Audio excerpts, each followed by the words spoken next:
বিএনপির সব আশা ভরসা জয় বাংলা হয়ে যাচ্ছে। রাজনীতিতে নানান ডালপালা মেলতে শুরু করেছে।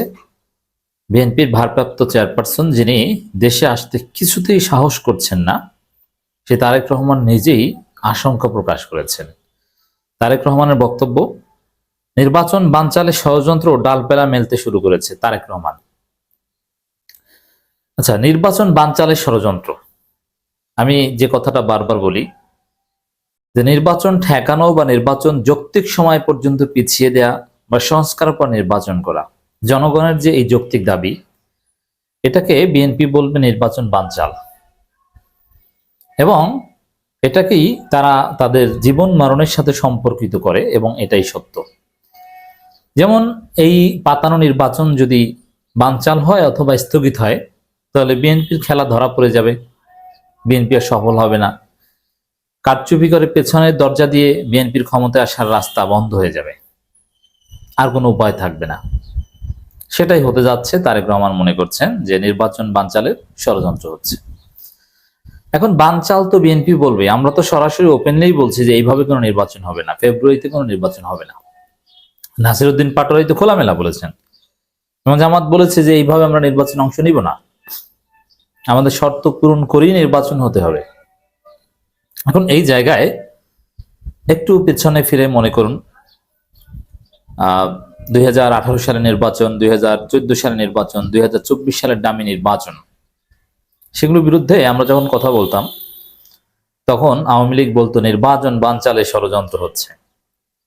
যখন 14 এবং 24 নির্বাচনের বিরুদ্ধে বিএনপি জামাত হরতাল অবরোধ করত, তখন বলতো নির্বাচন বানচালে ষড়যন্ত্র চলছে। এখন যখন জনগণ যৌক্তিক দাবি করছে সংস্কারের, সুষ্ঠু নির্বাচনের, কারচুপি কিংবা পাতানো নির্বাচন ঠেকানোর যে দাবি করছে, তার প্রেক্ষিতে বিএনপি বলছে নির্বাচন বানচালের ষড়যন্ত্র। এর মানে যারাই পাতানো নির্বাচন দিয়ে ক্ষমতায় আসতে চায়, তারাই জনগণের দাবিকে বানচাল বলে উড়িয়ে দেওয়ার চেষ্টা করে। কিন্তু আওয়ামী লীগ তো তাদের কথিত বানচাল ঠেকাতে পেরেছিল, এর মানে তাদের মনের মতো পাতানো নির্বাচন করতে পেরেছিল। কেন পেরেছিল? আওয়ামী লীগ ক্ষমতায় ছিল, এছাড়া আওয়ামী লীগ ফ্যাসিস্ট ছিল, বা আওয়ামী লীগের চুরি করা, ডাকাতি করা সব ক্ষমতা আছে, কিন্তু বিএনপি পারবে না। কারণ বিএনপি আকাম করতে যাওয়ার ঠিক আগ মুহূর্তে, করার ঠিক আগ মুহূর্তে ধরা পড়ে, এবং বিএনপি এখন রাষ্ট্র ক্ষমতায় নাই, যদিও রাষ্ট্রশক্তি বিএনপির পক্ষে, কিন্তু তারপরও আওয়ামী লীগের মতো করে সবকিছু নিয়ন্ত্রণ করতে পারছে না। যার ফলে বিএনপির এই অপকর্ম নিমিষেই ধরা পড়বে।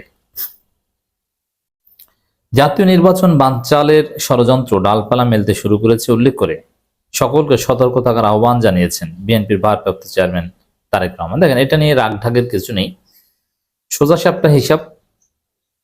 জাতীয় নির্বাচনের, এই ফেব্রুয়ারিতে নির্বাচনের বিরুদ্ধে সবাই ওপেনলি, এটা গোপন কোনো তৎপরতা নয়। ফেব্রুয়ারিতে কোনো নির্বাচন হবে না, সম্ভব না। ইউনূসের বাপেরও সক্ষমতা নাই নির্বাচন দেওয়ার, যতই বলুক না কেন, পারবেন না। আর ইউনূসের চেয়ার থাকে কিনা সেটা দেখেন না, আপনি নির্বাচন কিসের আবার? তিনি বলেন, জনগণের সঙ্গে সম্পর্ক থাকলে আমরা বিশ্বাস করি কোনো ষড়যন্ত্রই বিএনপির অগ্রযাত্রাকে রুখতে পারবে না, ইনশাআল্লাহ। সকলকে সতর্ক থাকতে হবে। তো কোনো ষড়যন্ত্রই আপনাদের রুখতে পারবে না, তাহলে আপনি দেশে আসেন না কেন?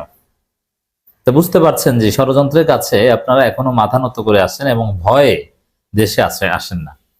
অথচ দেশে আসতে কোনো বাধা নেই, এটা সবাই জানে।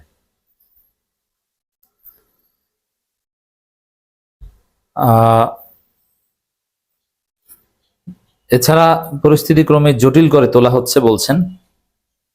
এবার দিন দিন বিএনপির যে স্বপ্ন, একতরফা কারচুপি নির্বাচন করে ক্ষমতায় আসবে, সেই স্বপ্ন ক্ষীণ হয়ে যাচ্ছে। এটা কি বলছেন তারেক রহমান? পরিস্থিতি ক্রমেই জটিল করে তোলা হচ্ছে। হ্যাঁ, জটিল হচ্ছে, জটিল হবে, আরো জটিল হবে। সেনাপ্রধানকে আপনারা ডেকে আনছেন, বিএনপিপন্থী অফিসারের ঘাড়ে চড়ে সেনাপ্রধান এখনো টিকে আছে, চুপপুকে টিকিয়ে রেখেছেন। এর মাসুল আপনাদেরকে দিতে হবে। পরিস্থিতি জটিল হবে, এবং সেনাপ্রধানের কোনো অপতৎপরতা যদি সফল হয়, আমরা বিশ্বাস করি জনগণ সফল হতে দিবে না। কিন্তু যদি সফল হয় মূল ধাক্কাটা পড়বে বিএনপির উপর। আর এই ভয়ে হয়তোবা তারেক রহমান দেশে আসছেন না। বিএনপির ভারপ্রাপ্ত চেয়ারম্যান বলেন, দেশের স্থিতিশীলতা পরিস্থিতি ক্রমেই জটিল হয়ে উঠছে অথবা জটিল করে তোলা হচ্ছে। বিবেক হচ্ছে মানব সমাজের সবচেয়ে বড় আদালত। এই বিবেকের আদালতে আজ আমাদের আত্মজিজ্ঞাসা করা দরকার, নির্বাচন হতে দেয়া হবে না এ ধরনের উচ্চারণ ফেসিবাদী বিরোধী শক্তির ঐক্যকে দুর্বল করবে, নাকি পালাতক ফেসিবাদী অপশক্তির পুনরুত্থানের প্রাসঙ্গিকতা তৈরি করবে? আপনারা যে কারচুপি নির্বাচন করতে যাচ্ছেন, ওই নির্বাচন করলে ফেসিবাদ খুশি, কারণ ফেসিবাদ তো এখন নির্বাচন চায়। অতএব কথিত নির্বাচন এটা ফেসিবাদের জন্য আনন্দের খবর, আর সংস্কার এবং সংস্কারের পর নির্বাচন এটা হচ্ছে ফেসিবাদের দুঃখ। অতএব আপনাদের এই কথিত নির্বাচন এটা আওয়ামী লীগের এজেন্ডা, এটা ভারত আপনাদের উপর চাপিয়ে দিয়েছে। ভারতের কথায় আপনারা নির্বাচন চাচ্ছেন। রাজনৈতিক দলগুলোর প্রতি আহ্বান জানিয়েছেন তারেক রহমান বলেন, পালাতক স্বৈরাচারের মতো বিএনপির বিজয় ঠেকানোর অপরাজনীতির পরিবর্তে আসুন আগে নির্বাচনের মাধ্যমে জনগণের কাছে দায়বদ্ধ সরকার গঠন করি সকলে মিলে। সুন্দর আহ্বান, কিন্তু সেই নির্বাচনটা তো সুষ্ঠু হতে হবে। আপনারা সুষ্ঠু নির্বাচন শব্দটা উচ্চারণই করতে পারেন না। নির্বাচন তো নির্বাচন হতে হবে, সেটা যদি হয় পাতানো কারচুপির হাসিনা মার্কা নির্বাচন, তাহলে তো হবে না। এই জন্যই তো সংস্কারের পর জুলাই সনদের ভিত্তিতে নির্বাচন হতে হবে। কেউ তো বলছে না যে নির্বাচন আমরা বাংলাদেশ হতে দিব না, আমরা রাজতন্ত্র চাই। কেউ বলছে না। সবাই কি বলছে যে নির্বাচন, যেমন জামাত স্পষ্ট করে বলেছে ঠিক আছে ফেব্রুয়ারিতে নির্বাচন হোক, আমাদের আপত্তি নেই, কিন্তু সংস্কার করতে হবে, জুলাই সনদের আইনে ভিত্তি দিতে হবে, জনগণের দাবি মানতে হবে। এখন জনগণের দাবি জামাতের দাবি এক কিনা, এই জন্য প্রয়োজনে আপনারা গণভোট দেন। জনগণের দাবি স্থানীয় সরকার নির্বাচন, কই আপনারা তো সেগুলোর প্রতি কোনো ভ্রুক্ষেপ দেখাননি। নেতাকর্মীদের প্রতি নির্দেশনা দিয়েছে বিএনপির। আসলে এই অপরাজনীতি করে লাভ নেই, বরং তারা নেতাকর্মীদের প্রতি নির্দেশনা দিক, এটাই তাদের সঠিক রাজনীতি। যেমন বিএনপির লোকজন যে আসলে কোনো নির্বাচন চায় না, আসলে তারা কারচুপি করে ক্ষমতা আসতে চায়, যেটা আপনারা দেখছেন যে ডাকসু নির্বাচন বানচাল করতে চায় ছাত্রদল, রাকসু নির্বাচন বানচাল করার জন্য তালা দেয়।